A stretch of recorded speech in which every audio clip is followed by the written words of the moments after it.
What is up guys, Fahan here. Welcome back to another ultimate review. This is the review of the Honda CBR150R. Huge thanks to Room Leasing for loaning me this bike for the review.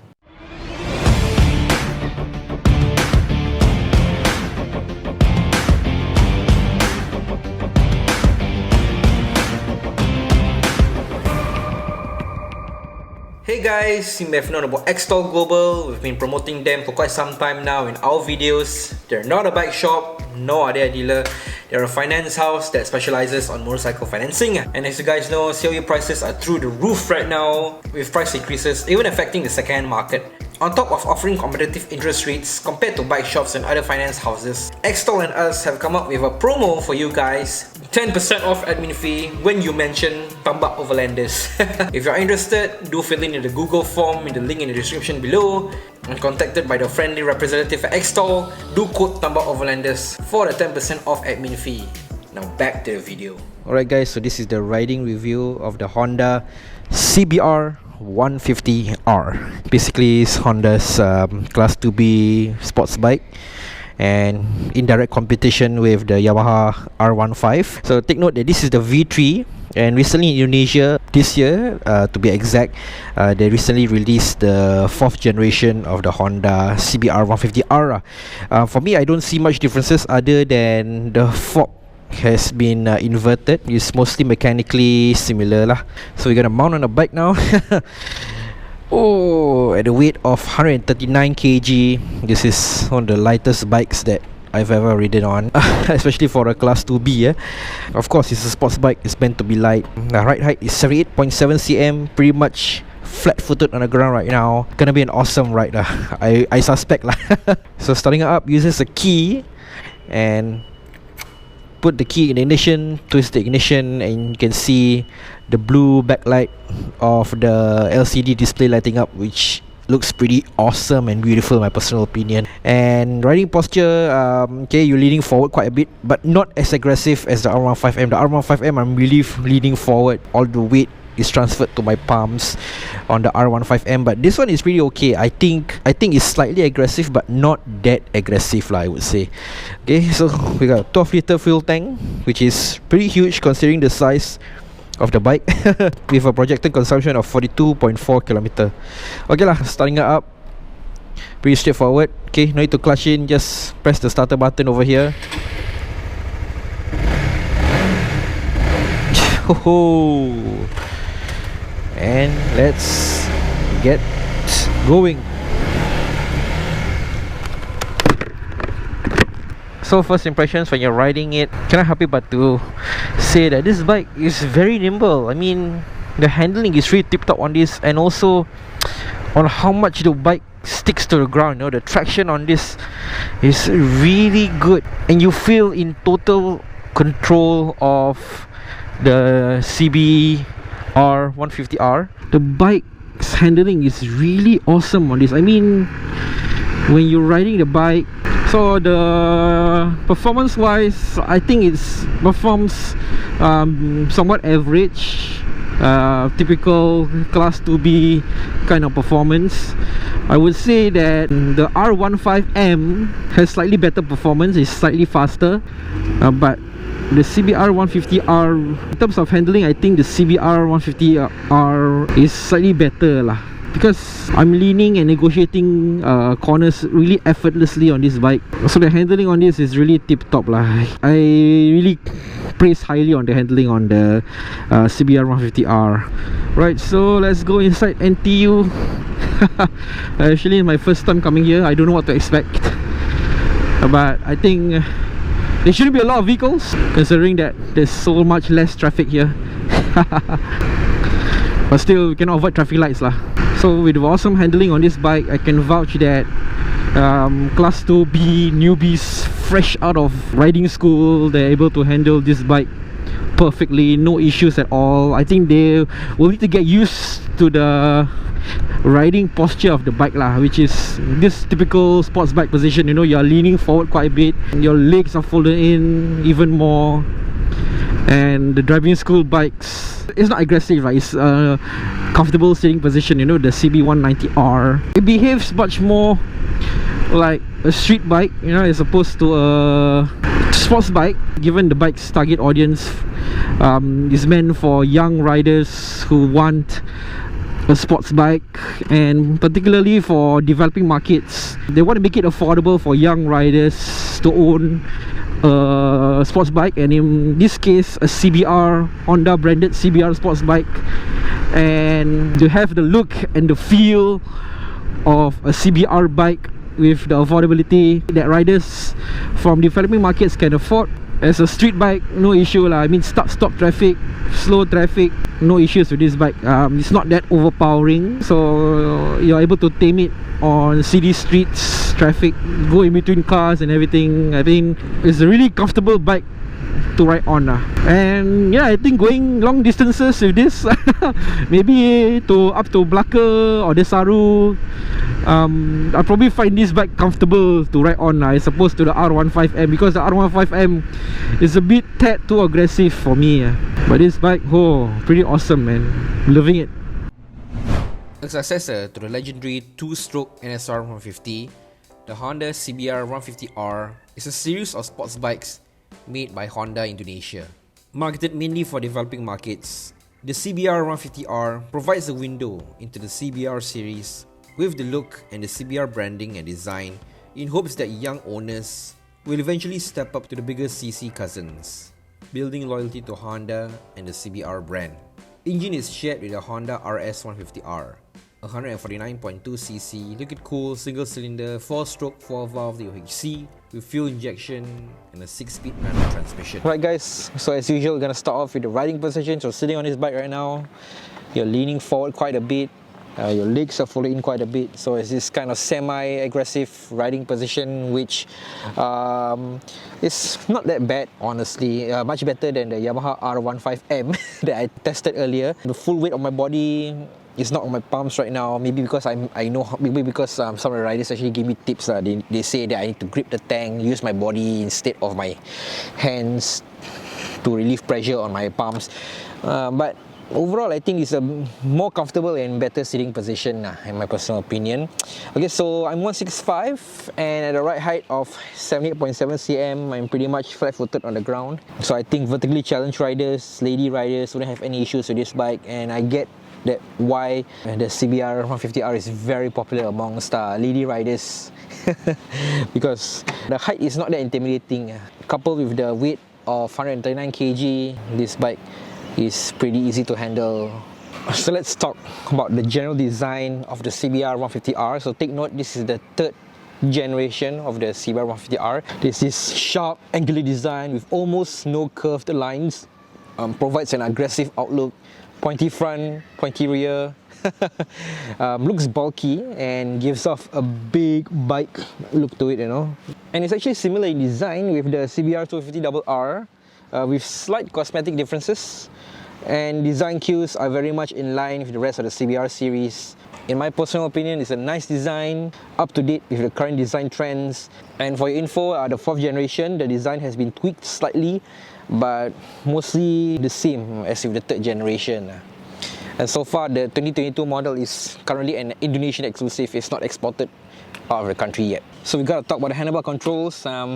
Pretty basic, pretty straightforward.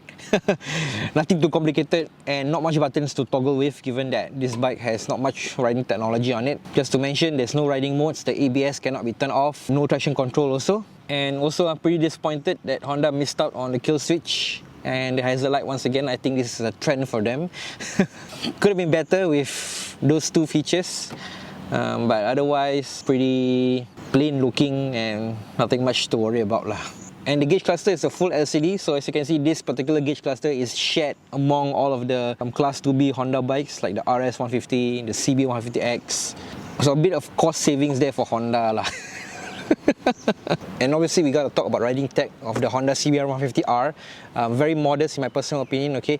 On top of the LCD gauge cluster, you also get full LED lighting, front and rear disc brakes with Nissan calipers with dual channel ABS as standard, slipper clutch makes it easy to change gears, and also forks and rear shock provided by Showa, distinguishable from the blue end caps. And just to let you guys know, the 4th generation, the forks are inverted.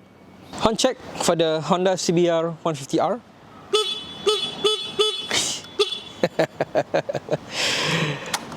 Bit too high pitch, not that loud, but okay lah.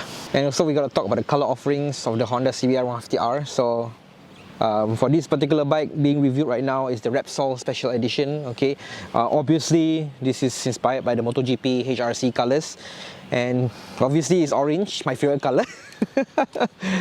And it's really on point. It really looks attractive, very nice, gives it a rumpit kind of feel. And other colors include Victory Black Red, Racing Red, Dominator Matte Black, and Matte Black. I wish they had blue, but maybe they don't want to clash with Yamaha on that lah.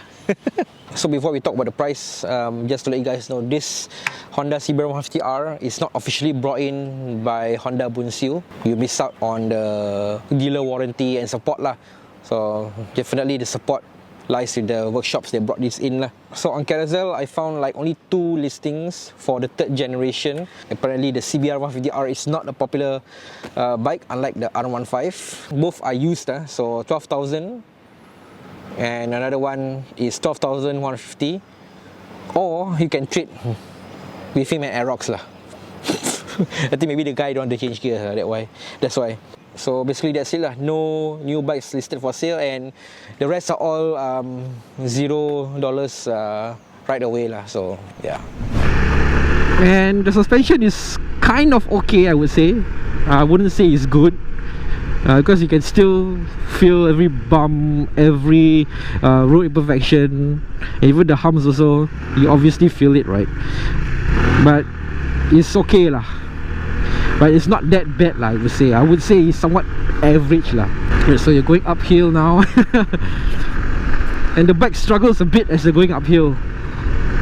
You can really feel it. I mean, it's a 150cc engine. Right, so going downhill now.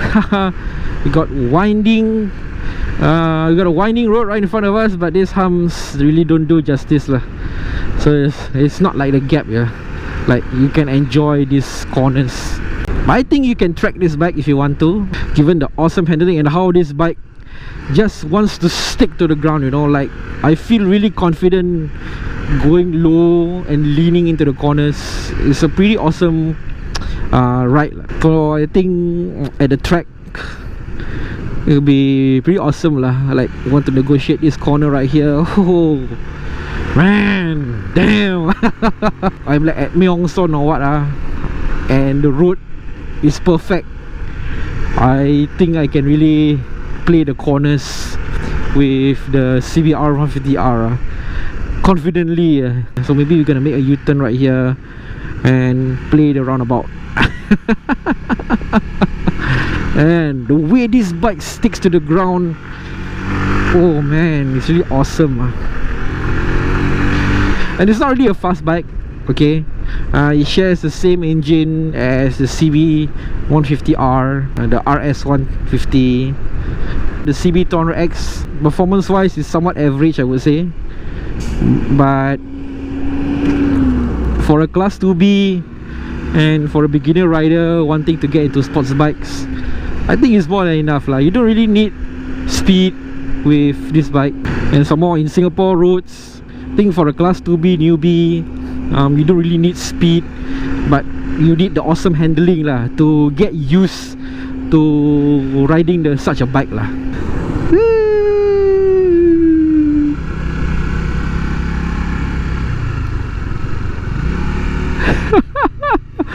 Okay, thank God there's like no vehicles here, so I can play the roundabout. But damn, I'm loving it, man. I'm loving the roundabout. Oh man, I'd love to track this bike, man. I can't say much for the sound about though. Kind of similar to the CB150R X Motion / Streetster, given they share the same engine. But I wish they improved the sound a bit lah. And must say that I feel like this bike is kind of like the budget version of a sports bike. Like the R15M has all these features like traction control, quick shifter, and even Bluetooth connectivity, and the CBR150R misses out on that. But given that it's priced slightly lower, it's a good compromise lah actually. And if you like Honda, if you want a budget Class 2B sports bike, can consider this. But if you have the cash, you splash it on a much better bike, which is the R15M. And not too particularly happy with the low windshield. Wish the windshield is slightly higher so that it affects the wind. Given that it's a sports bike, I think it's kind of typical to have a low windshield. For some reason, the indicators on this are flashing really fast. Maybe it's a replacement part, I don't know. Okay, it gets up to speed pretty well. Very similar performing to the CB150R, the CB150X. And at 90, you can feel the bike vibrating even more.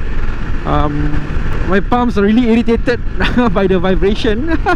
Maybe if I were you guys, I'll get a handlebar dampener, or maybe spongy handle grips. And speaking of handle grips, the handlebar, as you can see, is a clip-on kind of setup over here, so really makes it easy to adjust the handlebar to your liking. And obviously this bike can go above 90, but we're not gonna test this out on Singapore streets, definitely. But I've been looking at reviews online in Malaysia and Indonesia. They whack this bike until 120 very comfortably, despite its 150cc engine. And they also mentioned that there is also differences in the tuning, like the RS125 uses the same engine, right? So there's some slight performance tuning on the CBR150R, given that this is a sports bike and the RS150 is a kapcai. Whatever it is, in Malaysia, Indonesia, you can definitely mod the heck out of both bikes to make it ride faster. So riding on the highway right now, given that the windshield is quite short, the wind is definitely in your face, so if you want to feel very comfortable, you lean forward quite a bit like this lah. There's this sports bike position. But I'm not gonna do that, it's too aggressive. So if you're a class 2B rider and you want a slightly budget friendly sports bike with the awesome handling, and you don't mind the lack of features that it doesn't come with, unlike the R15M, you can consider the CBR150R. It's a nice starter CBR if you ask me, and Honda marketed this bike to get riders into Honda and the CBR bikes. So this is really a step. This is really a step in the right direction if you're wanting to upgrade to a CBR 500, for example, or a 1000RR, for example, you know. To build loyalty to the Honda brand and the CBR series, and they really did a great job with it. Right, so I'm gonna give you guys my final thoughts and conclusions on the Honda CBR150R, and we'll see you in a bit.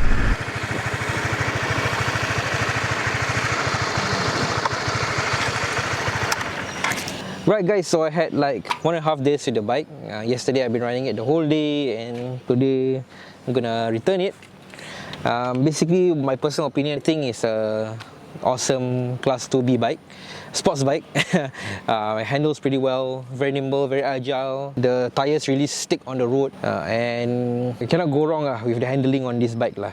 The performance was a bit of a letdown, kind of sluggish, especially the low to mid-range torque. But otherwise, I think for a class 2B it's more than enough. But definitely the R15M wins in that department lah, in terms of the performance. The design, I really love the look and design of this bike. Really ties it to the CBR family and has a very aggressive, distinctive look to it that is so Honda. I mean, one look, you know that this bike is a Honda, even without looking at the logos. I think this provides a bridge to the CBR series of sports bikes. And comparing this with the R15 that I reviewed previously, Honda, I played it safe with the CBR150R, and it's missing out on a lot of riding features such as quick shifter, traction control, Bluetooth connectivity. Even for the 2022 model that is currently an Indonesian exclusive, it doesn't have these features. And other some minor cosmetic changes, and flipping the front fork, basically it's the same bike lah. I would say that the Honda CBR 150R is for beginner class 2B riders wanting a sports bike from Honda. Okay, more of a street bike kind of setup with the performance and the handling. I sincerely think it's a missed opportunity for Honda lah, even for the 2022 model. I would assume that with the lack of these riding features, it will be a slightly budget-friendly option than the R15 V4. For a Honda, a Japanese bike, you cannot go wrong with it. You don't need to worry about spare parts, serviceability, maintenance is also probably cheaper, and good for class 2B newbies wanting a sports bike from Honda lah.